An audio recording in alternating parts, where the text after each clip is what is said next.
So, spring has most definitely sprung. It is a gorgeous day out here. Listen to the wind chimes. Gorgeous. Hey guys, it's definitely springtime, and so I'm gonna go for a walk and think about my novel. It's so bright out here and beautiful. It's like 70 something degrees and I'm in my backyard, and whenever I see those beautiful yellow flowers, that always lets me know that spring has sprung officially. So yeah, I'm gonna go for a walk and try to get my thoughts together. I have work in a couple hours. I've been running errands all day, cleaning, doing laundry, and editing videos, as always. I have an epic reads tag. I finally did the tag. I finally caught up and did the tag, and it's gonna be going up on Wednesday. Yeah, I've been editing that all day. I have some book hauls that I'm still editing. My March Madness haul isn't over, you guys. I have a part 5 going up soon, then part 6, finally a part 7. And I still bought books in April, you guys, but I didn't buy that many, so I don't feel as guilty, because April, so far, I've only bought 2 books. Yes, go me. Hopefully I should be able to get some writing done. The good news is I have 2 days off this week, Thursday and Friday, and I'm looking forward to getting a lot of writing done in those days. Oh my god, it feels amazing out here. Alright, see you soon. Look at that blue sky. So I kind of have this confidence and assurance that because I did NaNoWriMo, I'm not really freaking out that I haven't really met my word count goal for the day, because I know how many words I can write in one day. And I know that if I have the whole day and I just buckle down and focus, that I can easily write 15,000 words in a day. You know, I have that confidence, and so I'm not really panicking, I guess, that I haven't written as much as I should, and I'm trying not to let that confidence be like this cocky overassurance and then I kind of like trip myself up and screw myself. So it is a balance, but I don't know, I just know that I'm gonna get it done and then it's possible, and it's not really something for me to worry about or freak out about. It's just, you know, something that needs to get done, so I'm gonna get it done. Because it's 25,000 words, so not 50, so once again, just that confidence of knowing I can write 50,000 words in a month. 25,000 just doesn't seem like that big of a deal to me, you know? Not to mention, this story is just a lot more easygoing to write than my last story. I think it has a lot to do with like the emotions involved and things like that. With this story, it's a lot more lighthearted, it's fun, it's comedic. We're getting by the highway, sorry. So I just I'm not really worried, I'm not freaking out about it, because it's just a more fun story. Not to mention, it comes a lot easier to me writing-wise. I'm enjoying it. The topics are like funny and fun, and it's romance, and it's just, I don't know. Yeah. Still no writing done, but a lot of notes. And I will be writing somewhat at work, and when I get home I will take 30 minutes to write before I go to bed. So it's Monday night, about 10:45 or so, and I just got home from work, and I'm really excited because I'm about to sit down and start writing. So I have to work in the morning, so I have to wake up pretty early, so I'm just gonna stay up for an hour and get some writing done and then get to sleep. I'm really looking forward to telling you guys a little bit more about my story. I'm gonna let you know something about the characters, the plot, and my motivation behind the story, and, you know, just things like that. But I'm not gonna be going into as much detail as I did about my 2014 NaNoWriMo story. I just don't really feel the need to do that this time around, and I just want to keep things a little bit more to myself this time.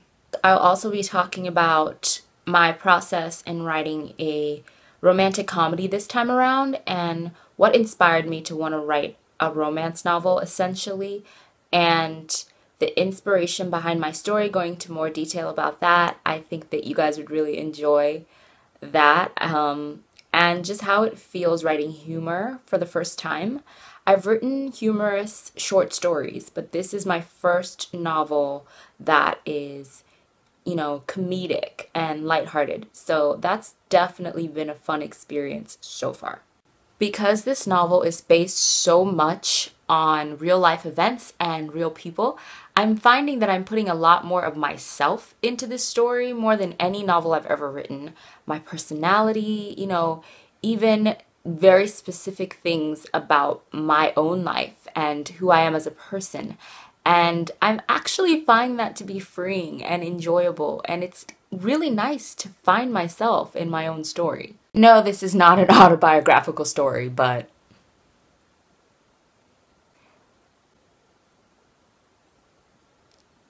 I'm writing what works, and right now, what works is my life. 1,500 words. Oh yeah, baby. I'm going to sleep. So it's Thursday the 9th, and today is kind of a me day. I am going to pamper myself today. I've been working really, really hard, and I'm definitely going to find some time to do some writing, but I'm going to the spa today. I'm going to get a massage. I'm going to get a facial. Then I'm going to go to the movies. I'm going to go see Cinderella, which I've been wanting to see, but I haven't had the time. Then I'm going to go to Barnes & Noble, browse. Maybe I'll find something interesting. I'm not going to, like, try to make myself not buy something. If I find something, I'll buy it. And then I'm going to come home and have dinner and hopefully get a lot of writing done. I'm super excited about my day. I don't know, I'm really, it's been a long time coming for me. I need to relax, I need to let some tension out, and I need to do something just for me. And while I'm on the table getting my massage, I'm definitely going to be meditating and really thinking about my story and where I want it to go and what scene I want to write next, because I'm not writing it in order. I found that I don't really, I guess it depends on the story, but I don't really completely write in order. I start off writing in order, and then somewhere after the first couple chapters, I kind of start skipping around. So I've gotten to that point where I've started skipping around, only it's happened a lot sooner than I thought it would. I thought it would happen, you know, after the first 3 chapters. It's pretty much happened after the first, like, 15 pages. So I need to do better about updating the NaNoWriMo site, but I don't know what it is, but for whatever reason, I just don't find that site as user-friendly and attractive.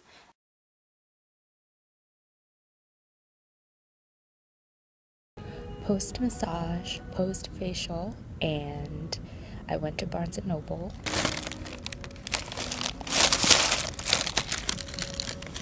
And right now I have the entire movie theater to myself. This is so far. Your all-access pass into the world. Yeah, there's nobody in here. It's kind of intense. I don't really know how to feel right now. Having the theater to myself is kind of an interesting experience, to say the least. But, you know, the movie doesn't start for another 15 minutes, so I'm sure it won't last long.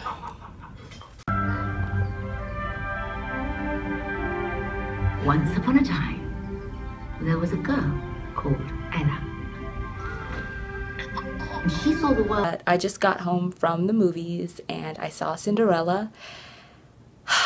I really loved it. It was delightful from start to finish.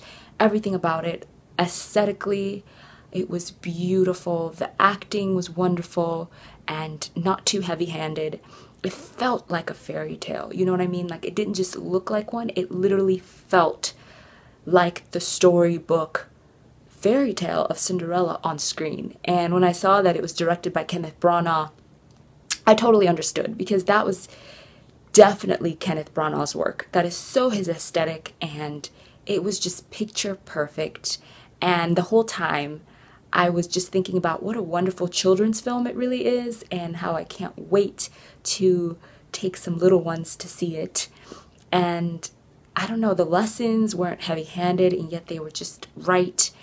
And I want to say her name is Lily, who played Cinderella, did a wonderful job. She was so believable. She really embodied the kindness and the selflessness that is that character. So bravo to her. Everyone else did a great job. Helena Bonham Carter wasn't her best work. I felt like this role was a little too earnest for her. You know, she has a quirkiness to her and a strangeness to her, and she didn't really bring that to this role, playing the fairy godmother, so that was a letdown. The prince was spot on. I enjoyed him so much. I thought he did his role so well. It was great. It was pretty perfect. And yeah, I mean, there weren't any other, oh my gosh, how could I forget Cate Blanchett? Was amazing. She embodied the evil stepmother like so well, and she gave the evil stepmother empathy. Like there's this one scene where we start to really understand why she is the evil stepmother and what happened to her and how her heart grew so cold. And bravo, Cate Blanchett. She is the best evil stepmother I've seen in playing the role. So yeah, it was really good. I recommend it. Also, ever since my facial, I've got this like glow, semi-dewy, semi-oily face look going on. So let me show you what I got at Barnes & Noble. This bag, by the way, is amazing. It's, oh God, Moby Dick. There we go. It's Moby Dick inspired.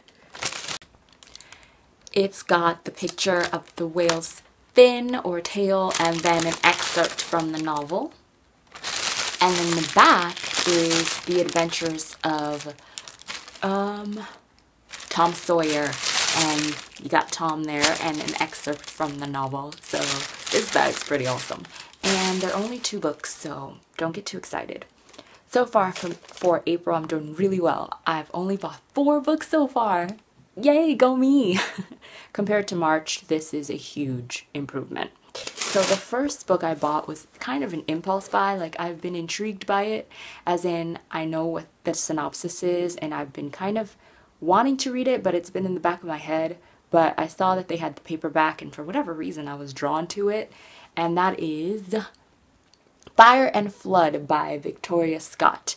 And this is a dystopian novel. The premise kind of reminds me of The Hunger Games in a way, in the sense that one sibling is trying to save another and is making it like is going on a dangerous mission slash, you know, gonna have to make some sacrifices to save their younger sibling who they love.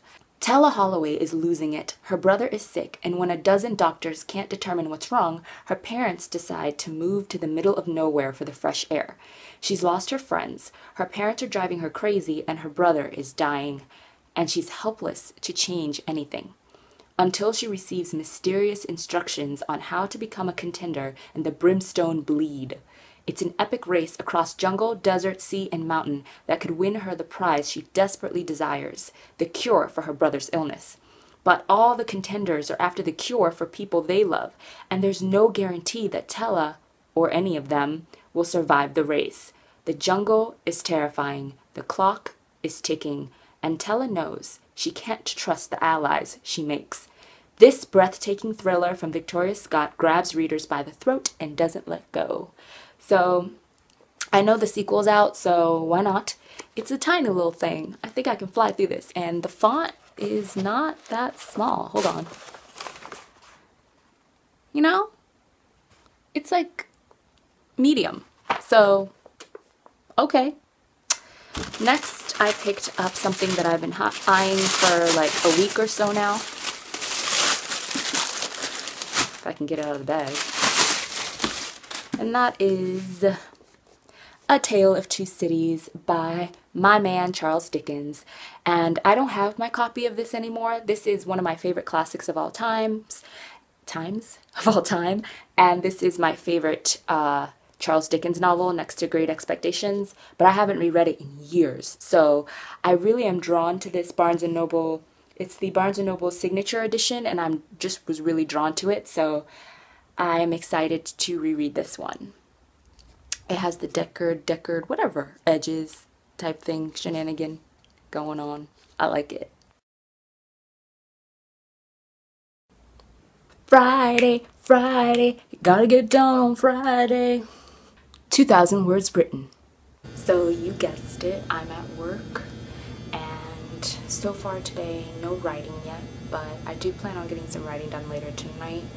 It's kind of slow right now, so I have high hopes that I'll be able to get quite a bit done. I wrote a lot in the past 2 days. I'm very proud of myself. I will update you guys in a little bit. Saturday. Today is Saturday. I am having so much fun with this story, you guys. Comedy and romantic comedy is so fun. It is currently Saturday night at around 11:45 p.m. I just got home from work and I'm gonna stay up for an hour and write. I have to go to work at 10 a.m. tomorrow, so unfortunately I can't stay up as long as I would like, but I'm definitely gonna stay up for an hour and get some more words in. I might actually be able to get all caught up. So ever since I got my massage and facial on Thursday, it's crazy how much easier it's been to write. The words just seem to flow out of me, and it's almost like I can't even stop them. They're just continuously flowing. The ideas are continuously going. And it was my first professional massage in about maybe over 5 or 6 years. I hadn't gotten a massage in a long time. And even, you know, my massage therapist was telling me that I had so much tension built up in my shoulders, in my neck, in my back, even in my legs. And after getting the massage, it was an hour massage and an hour facial, I felt so much more relaxed. And I didn't even understand how much more relaxed my body was and how much less tension my muscles were holding. I literally felt the next day, I woke up on Friday and I felt like a huge weight had been lifted off of me. And instantly, my mind just connected to that ease, that relaxation that my body was feeling, and the words just started pouring out. And I think that a lot of times we forget how connected the mind and the body are. And if your body is tense, if you're stressed and your muscles are tight and you have a lot of tension, and even if you have pain, if you're worried, if you're anxious, if you have anxiety, if you have depression, if you have, you know, a physical ailment, it's really going to affect you mentally. It's going to affect how hard it's going to be for you to be able to sit down and engage your brain and click into your imagination and really be able to work on your novel. And I really had that realization on Thursday after I had my relaxation day, because ever since, the writing has just been flowing nonstop. So that would be my advice for you if you are struggling right now with Camp NaNoWriMo, or even if you're not doing Camp NaNoWriMo, if you're just struggling with your story in general, if you're struggling creatively in any way, just focus on self-care. Take some time out for yourself and do something for your body that is going to relax your body, that is going to ease your body. And you will be amazed at how much more open and free your mind will be. And that's basically my advice for this week, because that has really saved me this week. I mean, the difference is like night and day. I have so many words written. I don't even know how many, but I'll put a total right here as of where I am right now. Sunday, it is 7:25 p.m. So yeah, I will see you guys next week, and happy writing. Bye.